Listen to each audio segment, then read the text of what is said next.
So I guess we have three sort of main research themes, and they're all about trying to build up a knowledge base and then to use that knowledge base to inform professional practice and to inform policy, and to make services more efficient and effective. So our first theme is around enabling mainstream services, so trying to build the knowledge that we need to support mainstream services like the health system, like the education system, to be more inclusive and responsive to people with cognitive disabilities, so that people get the same quality of service that other people get, and that particularly children with intellectual disabilities don't have to go to school in separate places, so that they're not mixing with other children.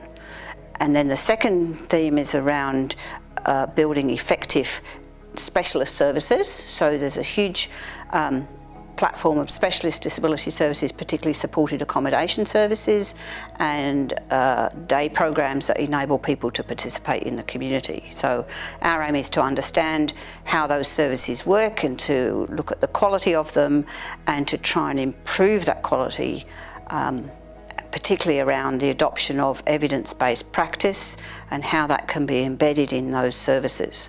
So there's a lot of money spent on disability services, and some of it's not spent very effectively. There's probably, you realise there's been high levels of abuse and poor practice in some of those services to date. So part of what we're doing is trying to understand how those services operate to help them operate better. And then the third strand is around community participation, really, and understanding what community participation means to people with different levels of cognitive disability. It might look quite different.